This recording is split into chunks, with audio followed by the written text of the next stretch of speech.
Man! Decide not to use it. Curry, way downtown. Bang! Bang! Oh, what a shot from Curry! 81-point game. What can I say? Anything's possible. Bonjour à toutes et à tous, c'est Yanis, bienvenue dans cet 11e épisode de Starting 5. Je suis encore en compagnie de la fine équipe, comment allez-vous messieurs? Ça va. Salut, ça va. Très bien, très bien. Et aujourd'hui, exceptionnellement, nous ne serons pas 4. Notre invité aujourd'hui pour parler du sujet du jour est Nicolas Demarcus Divac sur Twitter. Comment vas-tu? Ça va vous, merci pour l'invitation. Merci à toi d'être venu. D'ailleurs, chers auditeurs, n'hésitez pas à le suivre sur Twitter. Son Twitter sera sur tous les liens dans lesquels on va publier le podcast. Donc, aujourd'hui, le sujet du jour, vous l'aurez sûrement déjà compris, c'est les Sacramento Kings. Donc, je place le décor. Ils ont effectué une saison très pauvre, une campagne 2016 très pauvre, 33 victoires, 49 défaites.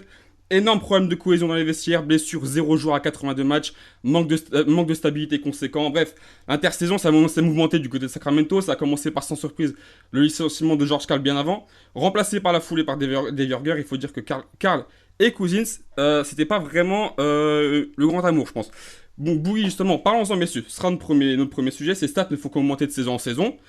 Comme toutes ses fautes techniques d'ailleurs. 27 points, 11 rebonds de moyenne. Que doit-on attendre de lui cette saison? Puisqu'il y a tellement à dire finalement. Sa 7ème saison en NBA arrive.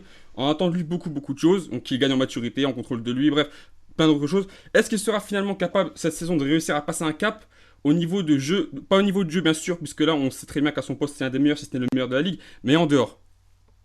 Oui, normalement, il est censé. Là aujourd'hui, il peut plus se cacher derrière un coach qu'il n'aime pas.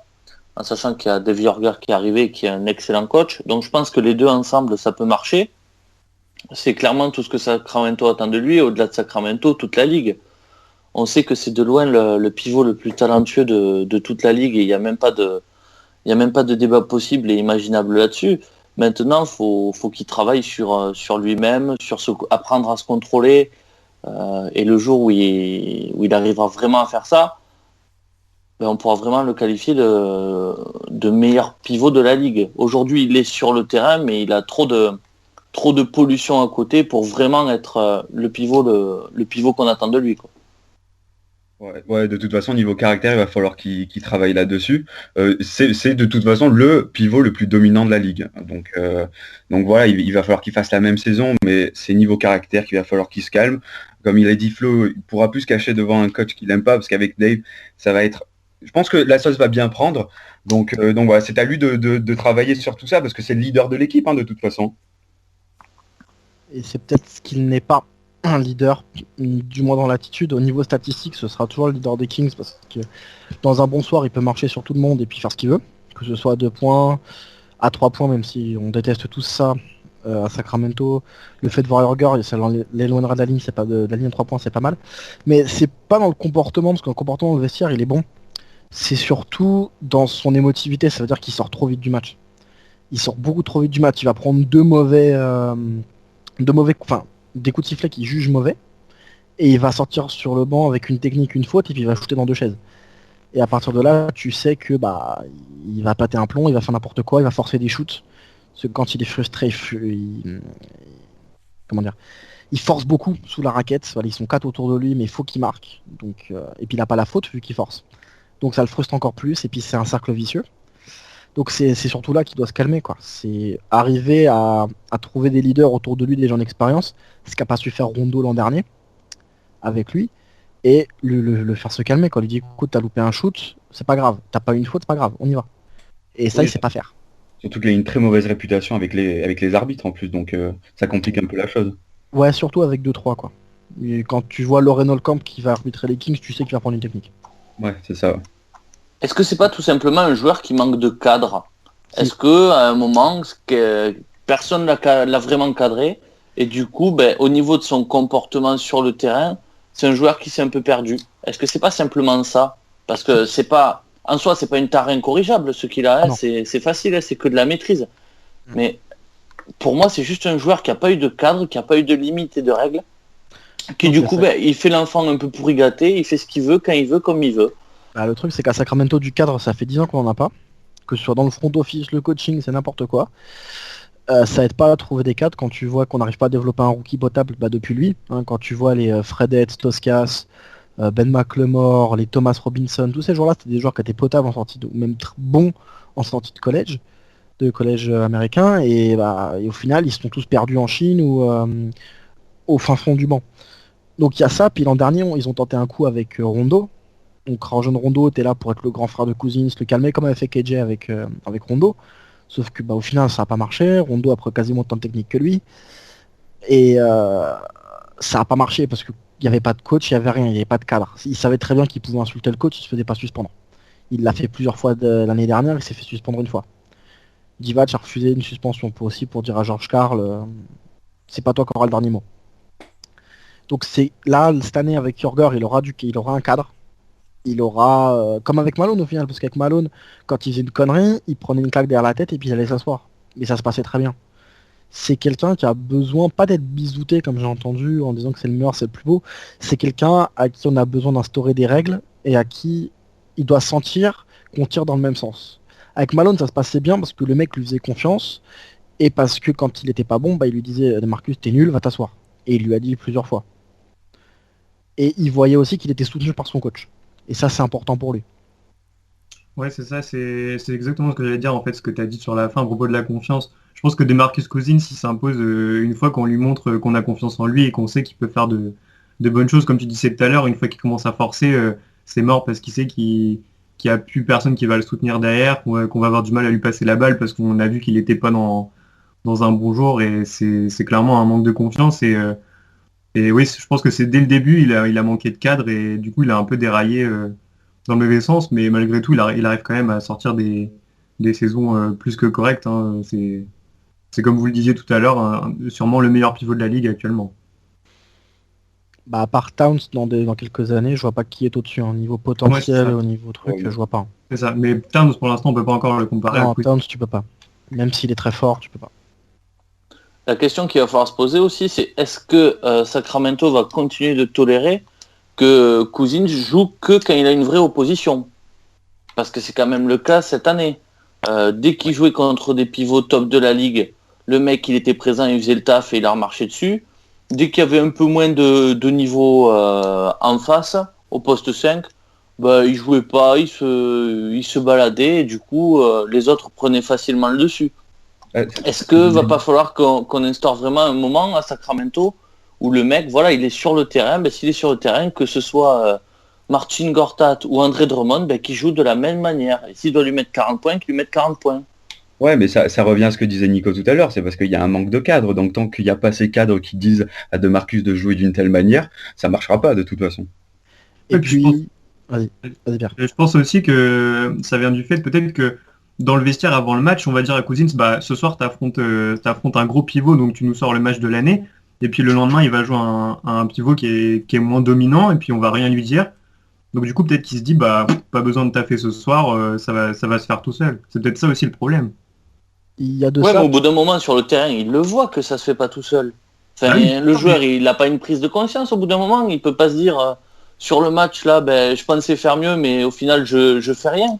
Il est grand quand même, il doit le voir. Oui, mais on a vu au bout d'un moment que Cousins, il a un manque de maturité à ce niveau-là, de savoir peut-être se reprendre en main de lui-même. Il y a de ça, puis il y a aussi le fait de jouer quand ça les arrange, c'est les Kings, c'est pas que Cousins. L'an dernier, le mentor de Cousins, je vais encore revenir sur lui, c'est Rondo. Rondo, il était bon quand il y avait la télé, mais quand il y avait des joueurs un peu plus honnêtes, il était mauvais. Je vais prendre un exemple. Un lundi, c'est un lundi soir, on va jouer à Oakland contre les Warriors. Cousins s'est blessé encore à la voûte plantaire ou suspendu pour une technique, je sais plus. On se dit qu'on va en prendre, on va prendre une tôle. Et au final, jusque dans le milieu du troisième, où Curry décide à jouer, on est dedans. On perd de 10 ou 15 points, mais on est bon. Cousins revient avec Rondo contre les Sixers le mercredi à domicile, on se fait frapper par les Sixers. C'est le groupe, il n'y avait pas que Cousins qui était comme ça l'an dernier. Rondo était comme ça, Ben il est comme ça, Gay il est comme ça. Le banc, il était géré n'importe comment par Karl, c'était un peu comme ça aussi, tu savais pas qui allait jouer, comment allait jouer, pourquoi. Donc c'était tout un merdier l'an dernier à Sacramento, et les joueurs faisaient ce qu'ils voulaient, en attaque tout du moins, parce qu'en défense ils défendaient pas. Il y avait pas. Ils défendaient pas, enfin, Il y en avait, mais c'était le système de cartes qui est pourri, quoi. Changer sur chaque écran quand t'as des mecs qui se battent pas et que tout le monde shoot à plus de 35% derrière l'arc, c'est plus possible.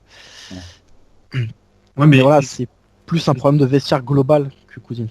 ouais, mais est-ce qu'à ce moment-là, le reste de l'équipe s'adaptait pas aussi à... Enfin, s'adaptait pas...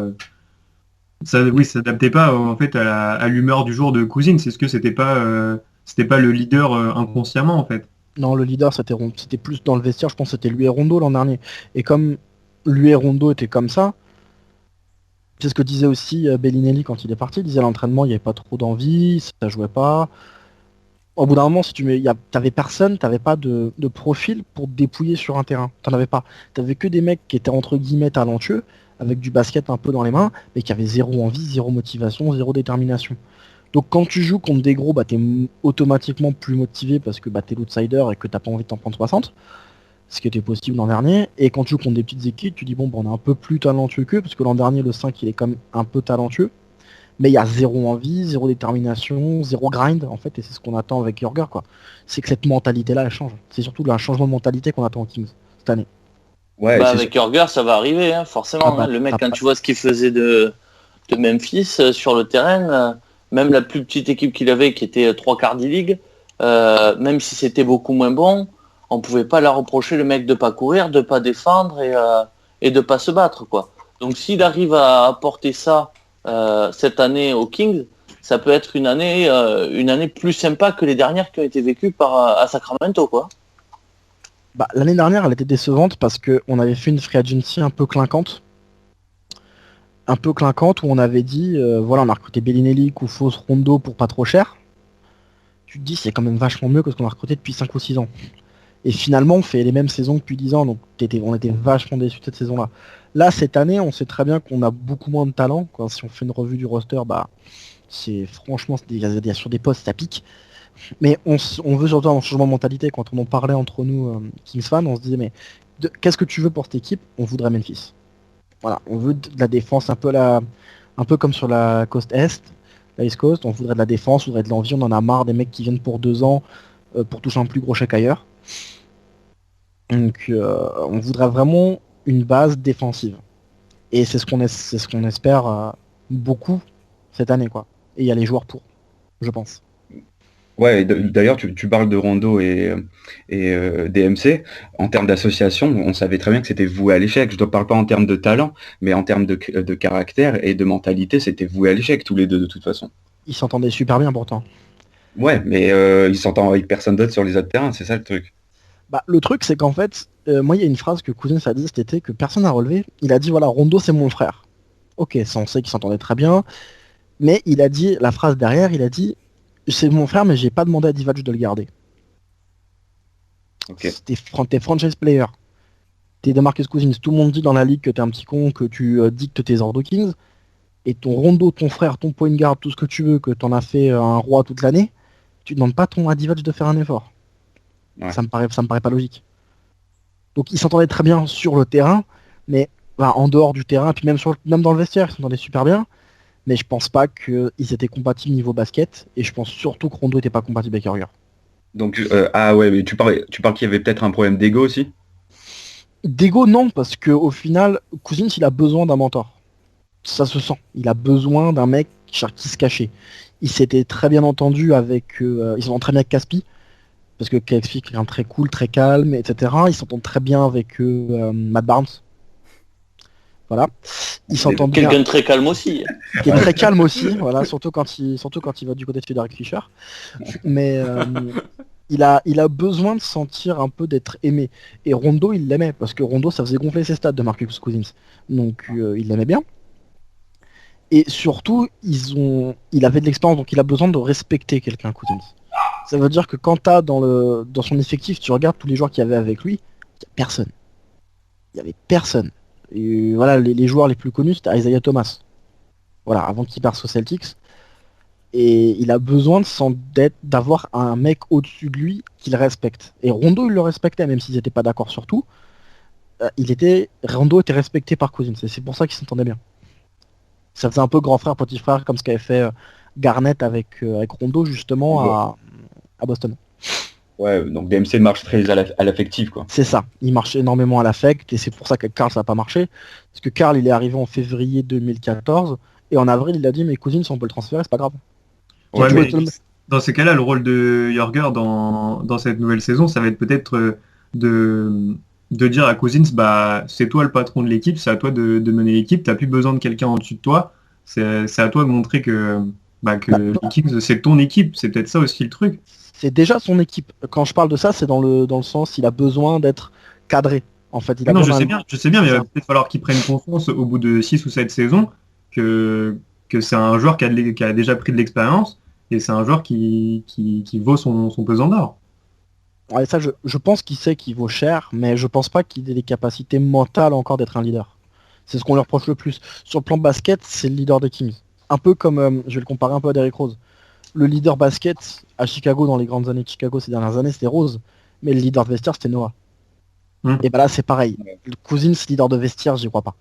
C'est compliqué pour lui. Donc c'est pour ça, Matt Barnes, Oliver, c'est des mecs qui ont de l'expérience, qui ont une grande gueule. Ça va lui faire du bien. On a rapidement évoqué là juste Jörger, mais Ouais. justement, lui, on disait qu'il avait besoin qu'il marchait à l'affect, Cousins, mais j'ai quand même l'impression que Jörger, c'est aussi quelqu'un qui donne sa confiance rapidement et qui marche à l'affect. Donc c'est aussi pour ça que c'est un bon choix, Jörger. C'est pas juste parce que le mec, il sait gérer une équipe, il sait les faire défendre ou quoi que ce soit. C'est aussi parce que c'est, niveau caractère, quelqu'un qui fait très vite confiance à ses joueurs et surtout qui marche à l'affect et qui dit voilà, moi j'arrive, je te connais pas mais je te fais confiance. C'est une mentalité qui peut que plaire à quelqu'un qui a le caractère de Cousins. Oui, bah, Bah, de toute façon, Jörger, il a toujours dit tu me donnes, je te donne. Donc ça a marché comme ça. et Cousins, c'est comme ça aussi. Donc, et ce qui prouve que Cousins était plutôt content de cette arrivée, c'est que Cousins, quand Jörger est recruté, il est à Las Vegas, il s'entraîne. Il est avec Team USA, je crois, ou peut-être pas encore, mais il s'entraîne tout seul à Las Vegas. Et il fait une surprise à Jörger, c'est qu'il arrive, il prend un jet à la dernière minute et il débarque à Sacramento à la fin de la conférence de presse pour le prendre dans ses bras. Et le Jörger, le premier mot qu'il dit dans sa conférence de presse, il dit Divac, je le présente. Il dit je l'ai fait signer pour 3 ans, je crois. Et puis t'as Jörger qui dit tout de suite 5, 6, 7, sur le ton de la blague. Et il dit moi je suis quelqu'un de loyal. C'est bon, t'as dit les mots-clés pour Cousins. Loyal, je suis là pour longtemps. C'est fini, c'est bon. Tu l'as C'est montré, vrai qu'il quoi. le répète assez souvent, ouais, Cousins. Ah, une de ses devises, c'est loyalty is love. C'est quelqu'un de super loyal. Donc, est-ce qu'il sentait aussi, pour revenir sur le cas Rondo, qu'il était peut-être pas là pour longtemps? Je sais pas. Mais Jörger, il va avoir un rôle essentiel dans l'équipe, parce que la recrue de l'année, c'est lui. Hein. C'est pas ce qu'on a recruté sur le banc ou en draftant. Ah, ça, clairement. Ouais. On va dire qu'on a recruté Jörger. C'est que des joueurs qui vont jouer pour Jörger, sous Jörger, et qui... C'est le même profil, on va dire. Ça peut défendre sur plusieurs positions, c'est athlétique, et puis en attaque, c'est pas joli. Mais voilà. Mais après, Et... Ouais, vas-y. est-ce que tu penses pas que... Parce que je pense que tu vas être d'accord avec moi pour dire que quand les Kings perdent, c'est quand même souvent, on dit c'est de la faute à Cousins, quand Cousins fait pas un bon match, hein, évidemment. Est-ce que tu penses que c'est un problème que Cousins a du mal à supporter la pression qu'il a sur les épaules, à devoir porter les Kings sans qu'il le veuille vraiment finalement? Non, parce que les critiques, elles viennent tout le temps des mêmes journalistes de la même presse. Donc on commence à les connaître. La presse de Sacramento, et surtout que les gens l'adorent. Cousins, faut pas oublier que quand il arrivait en NBA il y a 7 ans, 6-7 ans maintenant, tout le monde lui disait qu'il allait finir en prison, que c'était un cas irrécupérable, que c'était une merde, enfin voilà. Il arrive à Sacramento en 5 ou en 6, donc il aurait pu être drafté plus sans cette réputation, pardon. Et il arrive, il est aimé. C'est la première fois de sa vie. Hein. Il arrive à Sacramento, il y a des pancartes à son nom, les fans ils sont à fond, et ils l'ont soutenu tout le temps. Depuis qu'il est là, il n'y a personne qui a remis en cause de Marcus Cousins à Sacramento, et ça il aime bien. Le fait que les fans soient derrière lui, quoi qu'il fasse, quoi qu'il ait fait, c'est quelque chose qui compte énormément pour lui. Donc Ouais, je vois. la pression de la vie, il l'a pas. Il y a 2-3 journalistes, mais on les connaît tous, on sait qu'il s'aime pas, donc voilà. On passe. Mais non, la pression médiatique, il commence à s'en foutre un peu parce qu'il sait que il aura jamais la cote d'amour d'un Curry ou même d'un Draymond Green. Voilà, quand il disait, il a fait une interview radio après la saison. Il a dit moi des fois je lève les bras, je prends une technique. Il dit tu vois Draymond Green, il parle de la ligne La ligne de fond adverse, il crie à l'arbitre jusqu'à sa ligne de fond à lui, il n'a même pas une technique. Donc bon, Ouais. il dit il y a une façon, mais il dit voilà, il le justifie pas en disant je suis mal aimé, il dit c'est parce qu'il gagne. Il dit le jour où je gagnerai, je pourrais faire ce que je voulais. Il dit là je perds donc je me tais. Donc quand il est assez lucide dans ses interviews, c'est pour ça que je me dis qu'il a pas un problème de comportement, c'est vraiment que sur le terrain, c'est plus lui quoi. Il pète un peu les plombs de temps en temps, et encore, même pas tout le temps quoi. Même pas tout le temps parce qu'il y a une image à 3 ans peut-être contre Miami où il part en lay-up et c'est Mario Chalmers qui l'attrape par le bras, qui l'éclate par terre en l'air. Tout le monde dans la salle, ça chez nous, ça Sacktown, tout le monde dit il va attraper Mario Chalmers, il va le mettre par terre. Il va l'attraper, peut y avoir LeBron et Bosch en face, il va l'attraper, il va le tuer. Il s'est retourné, il est allé voir son coach. Wow. Ouais. On s'attendait tous à ce qu'il le claque. Hein. Mais non. Donc, en fait, ce qu'il n'aime pas, c'est l'injustice. Donc, c'est surtout les frustrations arbitrales. Il pense qu'il y a faute, mais il n'y a pas faute. Ouais, c'est ça, je vois ce que tu veux dire. C'est surtout ça. Après, quand il prend des fautes et qu'il se fait allumer, on regarde l'an dernier, quand il prend les 2 coups de coude de Zibo dans la mâchoire, il va se replacer. Pourtant, des coups de coude de Zibo, je pense que si on les prend, on meurt, je crois. T'es pas Oui. pété une dent. Je pense que t'es pas bien. Ouais. Donc ouais, non, Cousins, c'est compliqué, mais avec Jorger, ça peut aller que mieux. Et surtout que là, il va avoir un jeu pour lui, quoi. Le faire des pick and pop avec Cousins l'an dernier à 3 points, ça a été à gerber. Ah ouais, complètement. De toute façon, Oh, ça ouais. peut pas réellement aller pire. Hein. Bah, il faisait ses stats, mais après, quand tu le voyais qu'il prenait 3-4 shoots par match à 3 points, c'est horrible. Ouais. C'est horrible. C'était horrible. Donc, messieurs, donc on va tourner un petit peu la page, toujours pour rester un petit peu sur Cousins. Donc les Kings ont reçu le pivot grec Papagiannis. Pourquoi ce choix quand la raquette est déjà pleine à craquer? Divac, est-ce qu'il n'aurait pas joué par hasard la sécurité en cas de possible départ de Cousins? Ouais, c'est un peu, ouais, sans doute, mais c'est un peu tôt pour jouer la sécurité. Et puis surtout, tu recrutes Papagiannis pour jouer la sécurité. Tu joues quoi comme sécurité? Bah, C'est- Surtout quand t'as Ouais, mais c'est quoi la sécurité que t'as avec lui? C'est ça qu'il faut m'expliquer. Comme disent, ils ont joué la sécurité en cas de départ, très bien. À la limite, pourquoi pas? C'est quelque chose que je peux comprendre, en sachant quand même que le point d'interrogation, c'est que Cousins a déclaré plusieurs fois que ça l'intéressait pas de gagner ailleurs qu'à Sacramento. Donc déjà, il y a ce premier fait, pourquoi tu pars du principe qu'il peut se barrer? Mais surtout, Papagiannis, quoi.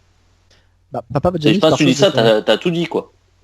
Bah, c'est qui Papagiannis? Personne. Moi, quand on a annoncé sa draft, j'ai tapé son nom sur Google, je le connaissais pas. Je fais pivot encore. Et après, tu réfléchis, tu te dis, l'ancien coach du Panas, c'est un ancien coach de Divac.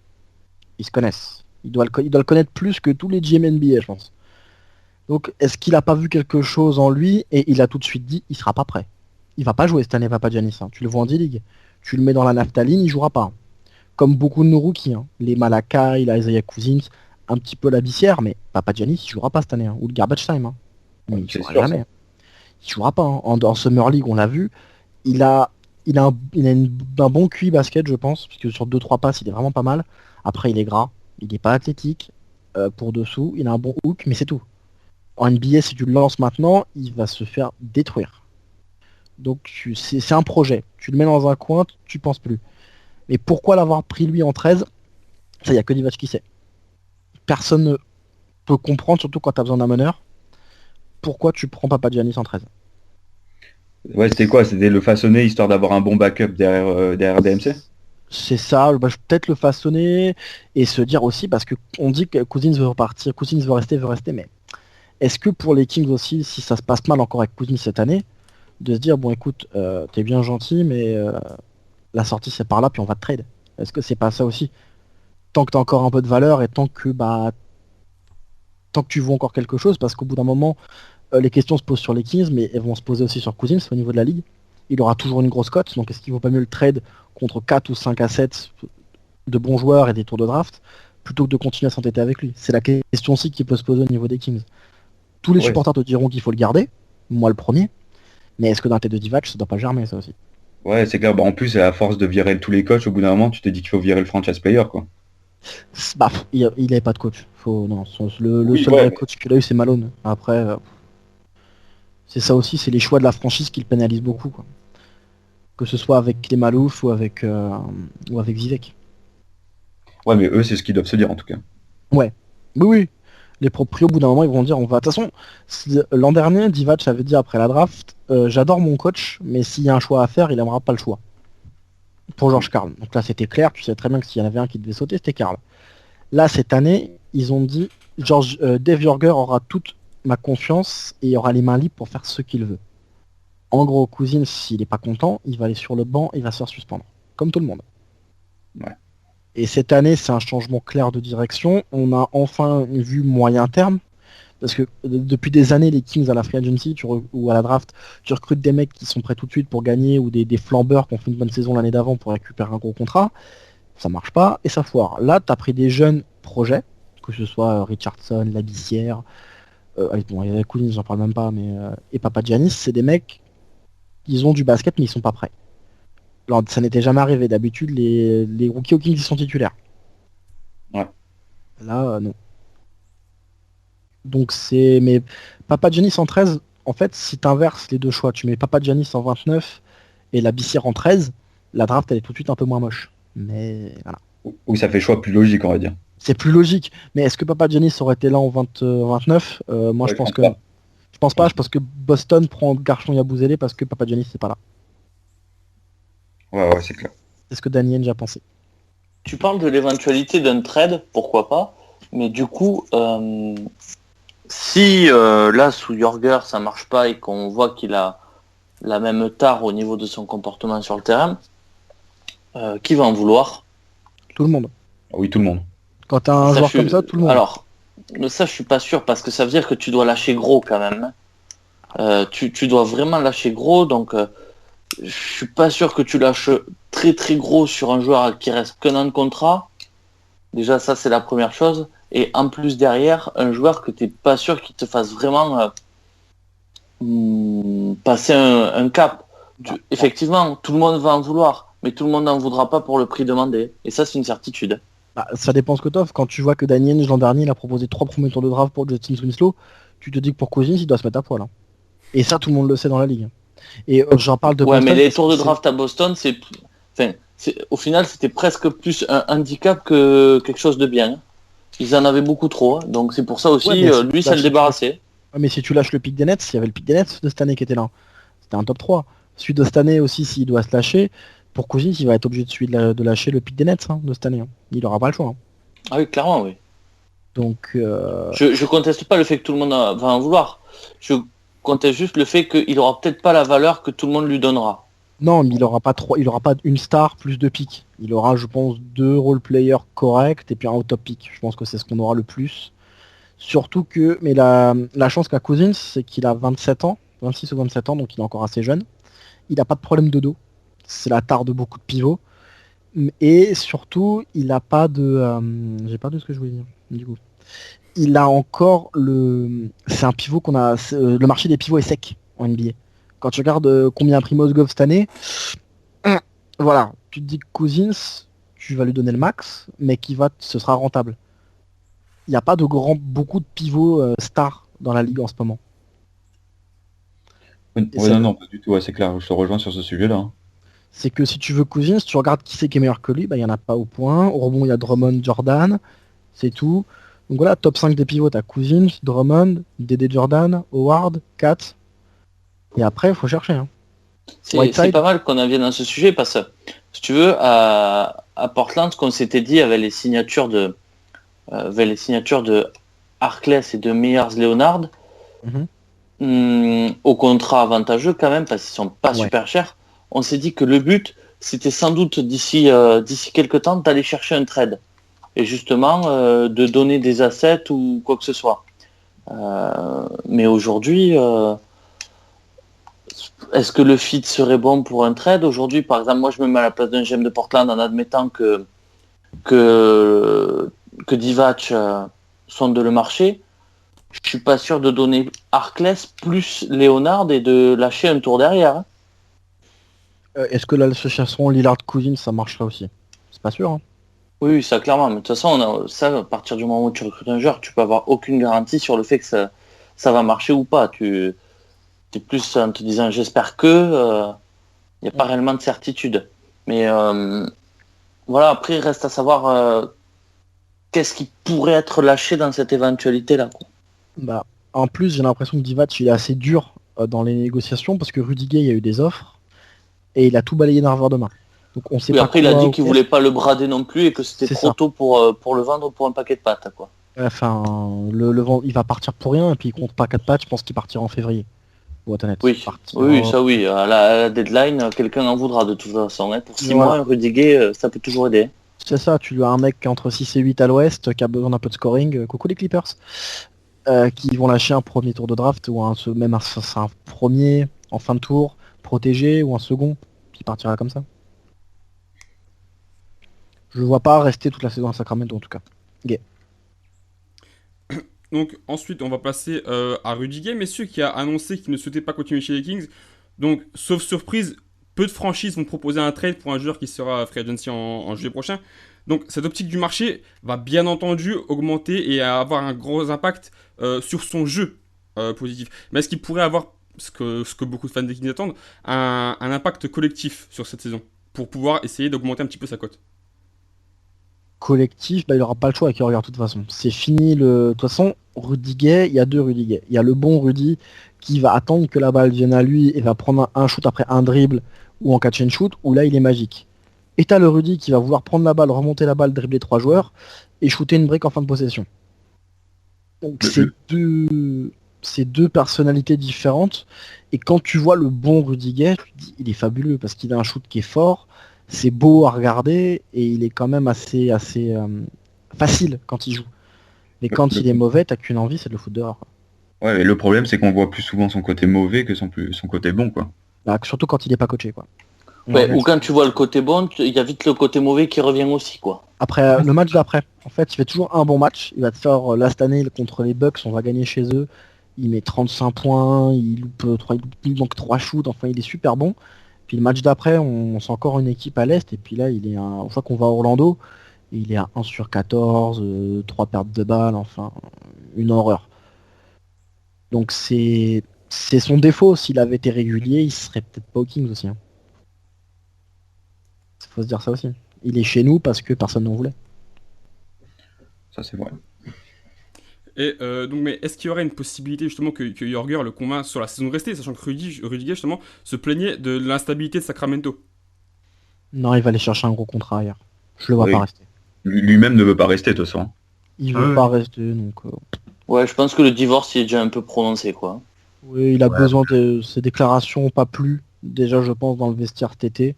Quand il dit qu'on n'a pas tenu au courant des projets de la franchise, qu'il se sentait un peu éloigné, Divac l'a renvoyé bouler, donc... Ça sert à rien d'insister. Hein. Ça sert à rien d'insister, je le vois partir, voilà. Ouais. Il aura fait ses 3 ans à Sacramento, il aura pris son blé, puis 3-4 ans à Sacramento, il aura pris son blé, puis voilà. Oui, et puis de toute façon, tu peux pas faire garder un joueur qui ne veut pas rester dans une franchise. Ça, C'est ça, Oui, donc c'est ça, il sera par contre, le truc que tu peux pas lui enlever, c'est qu'il va être pro. Il a jamais lâché un match, il a jamais fait sa diva, donc il sera pro cette année. Le nombre de matchs qu'il va jouer avec les Kings, il les jouera à fond pour négocier son prochain contrat. Il sera trade, je pense, dans une équipe style, je le vois bien aux Clippers pour moi, mais bon. Ouais, après, comme vous disiez tout à l'heure, il va peut-être profiter de cette année pour faire sa pub un peu et partir au mois de C'est ça. février tranquillement. Hein. C'est un Oui, peu c'est ça. ça. De toute façon, ça sera bénéfique pour la franchise et pour lui-même. Hein. C'est ça. Bah oui, Ça oui, sert. c'est sûr. Ouais. De toute façon, comme tu disais, Jordan, garder un joueur qui veut pas rester, ça n'a aucun intérêt pour aucune des deux parties. Donc, partant de ce principe, ils vont essayer, quitte à pas récupérer grand-chose, mais s'ils arrivent déjà à récupérer un tour de draft, c'est pas si mal que ça. Oui, Oui, complètement.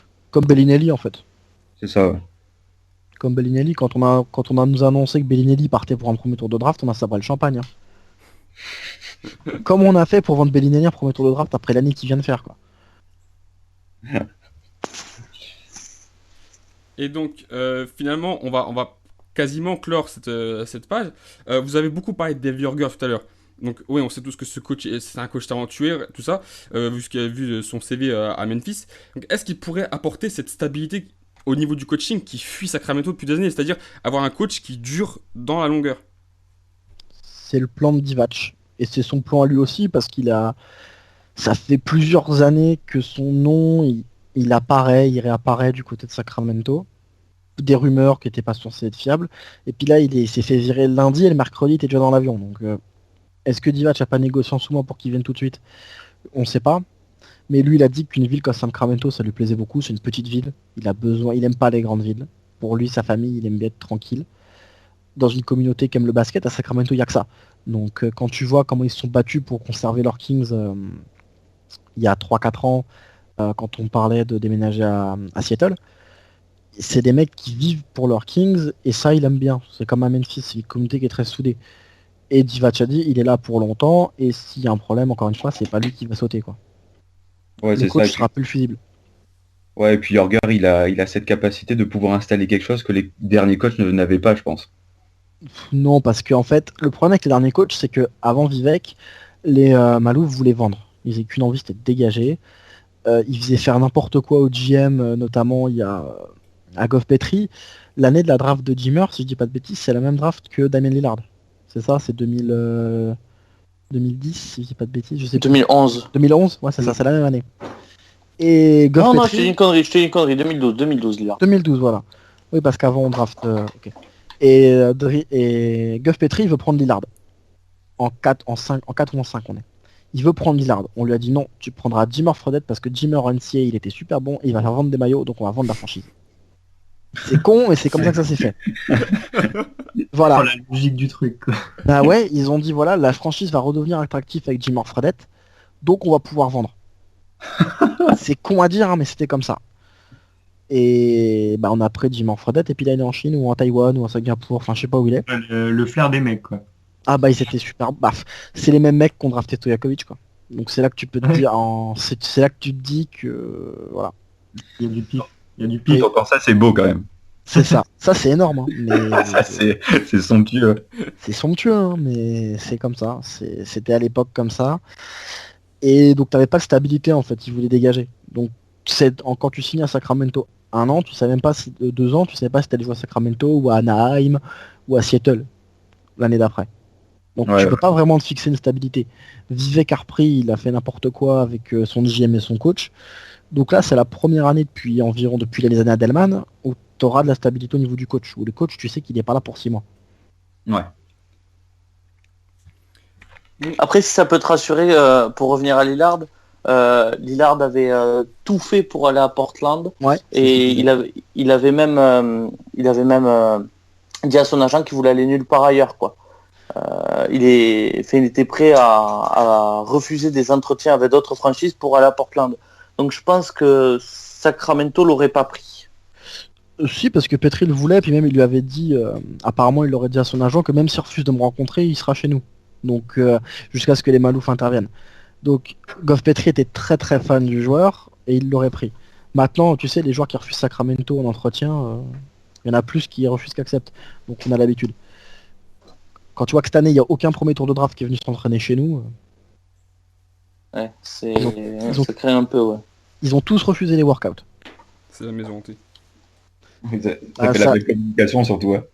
Bah, la communication entre elle est pas bonne, et puis t'as le fait que chaque fois que ton draft un rookie, il se perd. Donc à part Colestein et Cousins, ils se perdent tous. Les Stoskas, McLemore, Robinson, qu'est-ce qu'on a eu encore récemment? Voilà, Stoskas, je crois que c'était le pire. Il est au bout du banc des Sixers. Donc, C'est vrai que ça c'est dommage quand même. C'est dingue parce que Ben McLemore, on en parlait juste avant d'enregistrer, c'était un mec sur qui on avait pas mal d'espoir quand il est arrivé et pourtant ouais, mais il est trop gentil, Ben. C'est ça, ouais. Il est trop gentil, quoi. Il a tout le temps le sourire, c'est un gamin qui est super, mais à chaque fois, bah, il progresse pas alors qu'il se bat à l'entraînement, hein. Tout le monde dit qu'il s'entraîne comme un chien, hein. Mais il dribble encore sur le pied. C'est Il a- triste. il défend pas, il sait pas se placer, il a un QI basket qui est négatif. Donc est-ce que Jorger va lui apprendre 2-3 choses cette année pour en faire un vrai 3&D? parce On qu'au espère. au final il a que 22-23 ans, hein, c'est pas Il a il est pas 22, encore assez vieux pour avoir il a 23 ans. Ouais, Il c'est a ça. 23 ans. Il reste quand même encore jeune, donc il y a quand même encore du taf à faire sur lui, je pense. Mais c'est Ah, vraiment moi, dommage parce que je me souviens quand il était arrivé, on disait bah peut-être que ça fera du bien aux Kings et tout ça, et puis ça a duré 1 an, je crois. Son année de rookie était pas dégueu, et puis après bon, c'est un peu gâté. Bah après on lui a mis Stoskas dans les pattes, déjà ça aide pas. On t'a drafté à l'année N et puis N plus 1 on draft un autre mec à ton poste. Ouais, ça aide pas. Ça aide pas, puis bon, il avait pas les coachs pour l'aider, mais j'en parlais avec un pote, et je le vois bien à Dallas, moi. Sous Carlisle, je pense qu'il peut faire des choses bien. Ouais, c'est sûr, ouais. Et de toute façon, tout sauf les Kings, de toute façon. Ouais, voilà, c'est pour développer un joueur, les Kings ces dernières années, c'était pas la peine, quoi. Ouais, c'est voilà. ça, c'est peut-être le truc qu'il est faut, c'est pour évoluer, c'est peut-être une nouvelle équipe, un nouvel entourage. Oui, Je pense aussi. il lui Bah, faut un il est nouveau sûr. départ, de toute façon, parce qu'il est jeune, donc il n'y a rien Ouais, n'est c'est ça. prévu pour lui. Tu peux le façonner encore. Donc, Ouais, c'est ça, c'est les Kings, c'était un faux départ, et puis il faudrait. Bon, on n'est pas le staff des Kings, mais il faudrait peut-être penser à un trade ou C'est en pas cours, parce qu'il est en trading qui block. repart, quoi. Lui, Koufos et Gay, ils sont dans le trading block, de toute façon. Ouais. Ils sont dispo. Ouais, c'est ça. Et donc, pour clôturer, messieurs, chacun votre tour, donc celui qui veut commencer en premier, vos pronostics pour cette saison de Sacramento, avec un si tout va bien et un si tout va mal. Si tout va bien, 10. Si tout va mal, 10. C'est un peu ça, ouais. Malheureusement, je pense que cette équipe, que ça aille bien ou que ça aille mal, pour cette année, elle est un peu condamnée, quoi. Il y a trop de points d'interrogation, trop d'incertitudes. Je pense surtout que cette année va être une année charnière pour construire l'avenir. Voilà. Oui. Si cette année, il y a eu de la bonne volonté, il y a eu des bonnes choses de mise en place, et qu'il y ait surtout des joueurs qui sont concernés, et pendant 82 matchs, pas pendant 15 matchs contre les grosses équipes, là peut y avoir quelque chose de vraiment positif pour les années à venir. Mais à aucun moment je me dis, cette équipe, c'est possible qu'elle aille en play-off. ouais, je rejoins Flo totalement, parce que je pense que ce qui plane autour de la franchise, là, c'est reconstruction. C'est juste ça, c'est pour les saisons prochaines. Cette année, il y aura rien de plus de mirobolant. Ouais, Non, ça, je suis d'accord avec les gars, parce que quand tu regardes le classement de l'année dernière, au final, ceux qui sont devant eux, ils passeront pas derrière les Kings, et ceux qui sont derrière les Kings, ils passeront pas devant les Kings, parce que bon, même les Wolves, on en parlait dans un podcast précédent, ils ont leur chance, mais c'est faible quand même. Après, ouais, les Kings, ça restera dans le ventre mou un peu de la conférence Ouest, ça, c'est sûr. On peut finir sur ce qu'a dit Pierre, s'il vous plaît. Les équipes qui étaient devant resteront devant, et les équipes qui étaient derrière resteront derrière. C'est un peu Bah, ça. Franchement, si on pouvait finir sur cette phrase, s'il vous plaît, les gars, moi, ça me va très bien. Bah, ça revient à Quelle ce que t'as horreur. dit, hein. Quoi Ça revient à ce Mais que t'as dit. ils ont pas fini 10 cette année. Si. Bah si. Ils ont fini Si, 10. si. Je pensais qu'ils Ah, avaient fini 11. Non, on est à l'égalité avec Denver. En 10. Voilà. Ah, Denver. On est à égalité avec Denver. Denver passera... Ah, je sais pas. Avec Malone. Denver. On en avait parlé, Denver. Qu'est-ce qu'on avait dit de bonnes choses sur eux? Ah oui. C'est vraiment, c'était pas fait insulter par des fans de Denver, je crois d'ailleurs. Non, ils étaient plutôt compréhensibles. Ouais, Ça va. en fait, le pire, c'était qu'ils étaient plutôt d'accord, quoi. Ouais, c'est vrai, c'est vrai, Denver, c'est dégueu, ouais. Non, ouais. Sans la lassitude, tu sais, des fans. Genre. C'est des mecs réalistes. Réaliste et dépressif en même temps. Non, derrière les Kings, il y aura les Suns, les Lakers, Denver, Les peut-être les Wolves, et puis les Pelicans. Ouais. Donc voilà, Ouais, donc Ça, c'est c'est ce que ça. j'ai dit, quoi. C'est ce ça que fera j'ai dit. 10.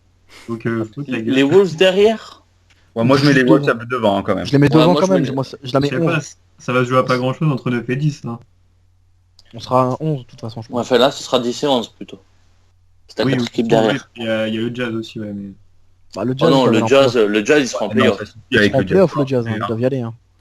Le Jazz, ils ils doivent aller en seront, le Jazz, ils seront 6-7e. Ouais, Vous enlevez qui voilà. alors des playoffs de cette année? Houston. Houston, Ça serait tellement beau. Houston et Bah, Houston, ils iront pas en playoff. Hein. J'y crois Ouais. pas, moi, perso. Ah, si, tout de même. Quand même, je pense qu'ils iront quand même, ils feront rien. Attends, ta raquette, c'est Néné Ryan Anderson. Qu'est-ce que tu veux faire? Ah, c'est clair, mais il y a Non, James non, Harden quand même, les gars. Non, non, je parle juste de la ligne extérieure qui est géniale, genre, mais c'est tout. C'est pour ça qu'en playoff, ils feront rien. Ouais, non, je Après, suis du d'accord. coup, et stop. Déjà, quand t'as un coach qui te dit j'ai vu les Warriors jouer, ça m'a convaincu, t'as juste envie de lui dire non, mais t'as pas les mêmes joueurs qu'eux en fait. Donc, ça marche pas, tu vois. C'est pas comme ça le basket. Faut avoir les bons joueurs pour faire les bons systèmes. Ah là là. Donc voilà, vous avez à peu près tout dit sur les Kings pendant un bon moment, messieurs. L'essentiel a été dit, je pense que vous avez tout englobé. Merci à toi, Nicolas, en tout cas pour toutes tes analyses pertinentes. Pardon. Bah, merci à vous. Donc si vous n'avez rien à rajouter sur les Kings, on va marquer une petite transition et passer directement au quiz. Rien à rajouter? Non. Quiz. Quiz. Moi, c'est bon. It's game time. Game time. Allez, c'est parti. Transition et on se retrouve tout de suite pour le quiz NBA. On se retrouve après transition pour le quiz. Messieurs, est-ce que vous êtes prêts? Prêt. Ouais. Toujours. Bon, Nicolas, je te rappelle les règles hein, en tant qu'invité.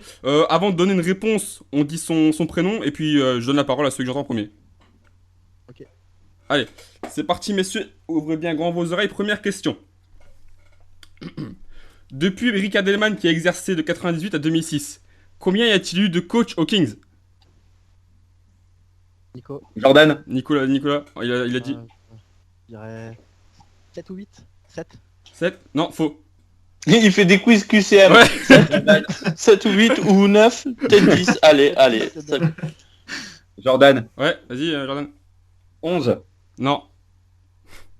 11 sur 10 ans. Non. Tu peux répéter la question, s'il te plaît? Depuis Rick Adelman, donc, qui a exercé jusqu'en 2006, de 98 à 2006, combien a-t-il eu de coach aux Kings? Florian. Bah oui, vas-y. Je sais pas, je dirais 6. Non. Jordan. Il ne dirait pas, vas-y, bah, un de vous deux, donnez-vous la parole à celui Ah, vas-y Pierre, je te laisse. Ouais, je dirais 8. Ah, c'est vrai que j'ai oublié quelque chose, pardon, erreur de ma part.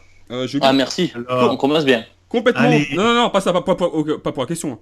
Hein. Pour les auditeurs. Vu qu'ils sont 4, donc exactement comme avec Marin Pissers Belgium il y a quelques épisodes, ce sera en équipe, donc Florian et Nicolas et Pierre et Jordan. Donc excusez-moi, c'est de ma faute. Bref. Non, et c'est faux pour toi, Pierre. Bah, Jordan du coup. Bah, si de l'autre côté ils ont rien à dire parce que vous n'allez pas avoir la parole deux fois de suite. Et Florian, du coup.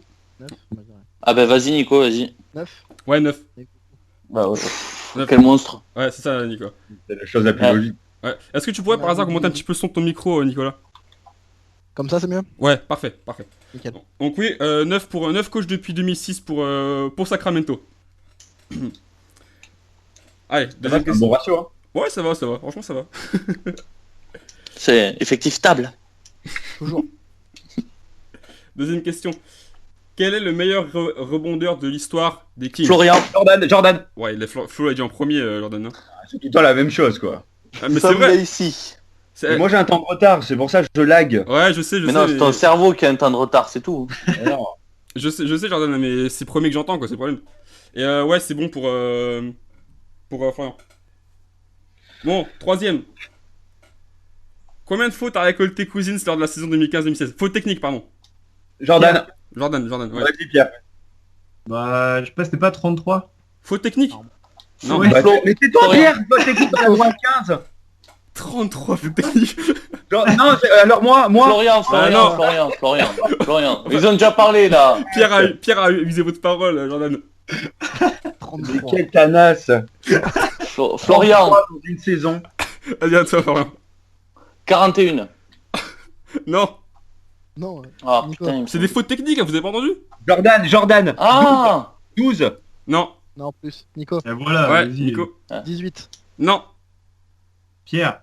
ouais, Putain, ouais, quelle vas-y. horreur, mais combien il en a eu lui? 13. Non, l'un d'entre vous était proche. Jordan.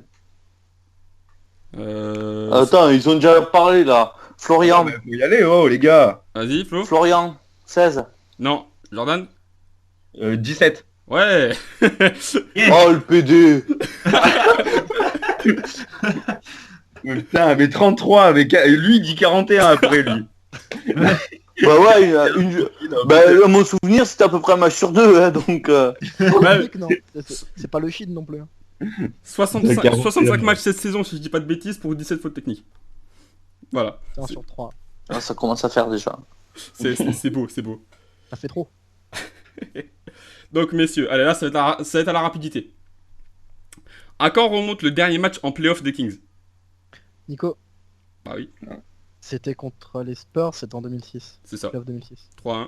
Oh, là. Bon bah là on peut pas faire trop grand chose quoi. C'était la rapidité. Bon, celle-là, franchement, j'avoue qu'elle elle est un peu en rapport avec la troisième, donc là, vous allez vous amuser aussi. C'est toujours sur les fautes de Cousins. Donc, messieurs, combien de fautes a fait Cousins lors de sa saison rookie? Technique De faute ou de faute technique? Faute tout Faute technique. Faute tout confondu. Oh, Ouais, et oh, Jordan. Je vous laisse 2 tours, et je vous laisse un tour chacun, puis après, je balance une indication. Ouais, vas-y. Jordan 89. Non. De l'autre côté, Vas-y Nico, j'avais aucune idée. Il a dû en faire trop, mais combien? mets la roulette, t'inquiète pas, ils ont l'habitude aussi, eux. Je dirais environ 400. 400. 400 sur 82 matchs, il sort souvent. Hein. Pas 400. Attends, l'indication, c'est Attends, je suis fou. la saison où il a fait le plus de matchs. 81, et il en a fait dans les 300, ok? Il y en a dans Ok, les... Jordan. Ah oui, du coup, Bah non, vas-y Pierre. sinon tu- Pierre. Vas-y, Pierre. Attends, on va dire Bon, il se dépêche lui là. 300. Ah non. Maintenant dans les 300. Mais il est con, mais complètement. Florian, Gagné. Vas-y, attends, Flo. 318. Non, faut monter Pierre. encore. Je vous annonce de Vas-y, monter encore un peu. Jordan. Ouais. Non, là, je vais dire moi. 347. Non. Putain. Ça se rapproche un petit peu. Nico. Ça se rapproche un Bon, on petit joue au peu. juste prix ou quoi? Oui, c'est quoi ça, le c'est ça. principe du quiz? C'est ça. 330. Bah, Et c'est plus ou moins de 347? c'est moins. 332. Non. Bah, le quiz est déjà fini de toute façon, donc je l'ai réservé pour ça, cette question-là. Ah putain, j'avais préparé une question sur combien a coûté le Golden One Center. Trop. 556 millions, je l'avais celle-là. Trop. Vas-y, dis Pierre. Pierre, 352. Bah, je viens de dire que c'était moins de Mais- 340. Mais on t'a dit moins de Oh, 340. mais putain, mais- vous parlez tous Oh en mais même temps. le lourd quoi. Mais le mec, mais il D'heure. comprend que dalle. Et parlez tous en même temps là aussi. Le pauvre. Pierre, il va faire Pierre 198. Bon, allez. 329. Non, ça se rapproche un petit peu de plus en plus. Pierre, 330. Non, Nicolas, ouais, Pierre, à toi. Allez, juste pris, c'est parti. on y va. 332. Ouais, il l'a Je l'ai eu. dit tout à l'heure. Non, t'as pas eu 332. Si. Sérieux? Si, il a dit. Non, en fait, j'en sais rien s'il a dit. Mais ouais, vu qu'il joue avec moi, je pars du principe qu'il a dit quoi. Je l'ai pas du tout entendu, alors excuse-moi, je réécouterai au pas de montage et soucis. puis on le mentionnera sur Twitter si tu l'as dit avant.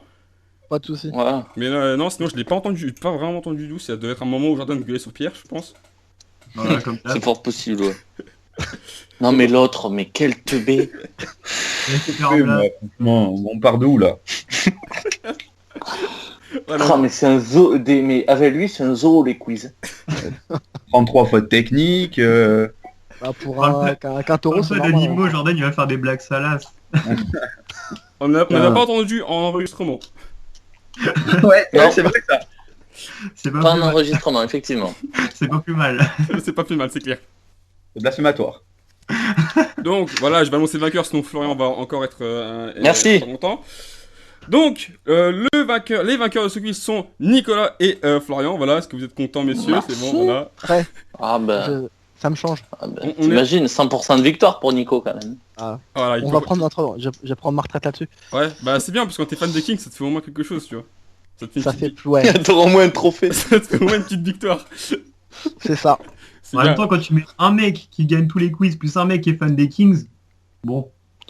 Mais après, quand t'en mets un aussi qui comprend pas les questions et les réponses qu'il donne. Mais après, vous savez, Mais ça fait la même que moi la première question avec les fautes techniques là. Ouais, mais après, moi, quand on me dit que c'est que c'est moins de 337, je dis pas 340, quoi. Bah, je l'ai pas entendu alors ferme-la. Après, vous êtes, je veux dire, les quiz sont toujours en rapport avec le sujet, donc. Oui, non, mais moi, je suis d'accord, mais laisse-les. Non, comme d'habitude, Ouais, t'es d'accord pas parce dans que le tu gagnes. panier, j'ai rien dit moi. Oui, La La prochaine, prochaine- je tiens à féliciter Jordan qui s'est bien battu. Mais une fois de plus, cela n'a pas suffi. Oh. La prochaine fois, l'invité sera pas avec Florian. Voilà, merci. Voilà, merci. On va éviter de le mettre avec Pierre aussi, par contre. Non, mais sinon, t'imagines la gueule de l'invité, il va se dire, Mais déjà, Pourquoi déjà, mais pourquoi j'ai accepté l'invitation ici moi mais déjà, si vous dites que le prochain il est avec moi, personne ne va venir aussi, donc ça, Ah ouais, c'est vrai. pas la bonne. Oh, pour Bonne une fois, com. tu as été perspicace. Bonne com, bonne com. C'est quoi le pour une fois là? Non, c'est juste un constat. Ah ouais. Donc en tout cas, merci à vous de nous avoir écoutés jusqu'au bout. Voilà, N'oublie- tout ça pour dire, Nico a gagné, Florian a gagné, Ah, c'est bon, et on va passer. passer une bonne soirée. C'est ça. En tout cas, merci à vous de nous avoir écoutés jusqu'au bout. N'oubliez pas de suivre Nicolas sur Twitter, des Marcus Divac, on l'affichera partout au possible. Merci à toi en tout cas Nicolas d'être passé. Merci beaucoup. Bah, de rien, merci merci à vous. Nicolas. Merci, Non, pour merci, c'était sympa. J'espère que tu as passé un bon moment en tout cas. Très bien. Très bon. Pas en regardant la saison, en tout cas, il va moins passer un bon moment. On a l'habitude. On vous souhaite un bon courage à vous fans des Kings. Merci. Merci beaucoup. Donc en tout cas, à la semaine prochaine pour un nouvel épisode de Starting 5. Bye. Ciao, ciao. Salut. Salut.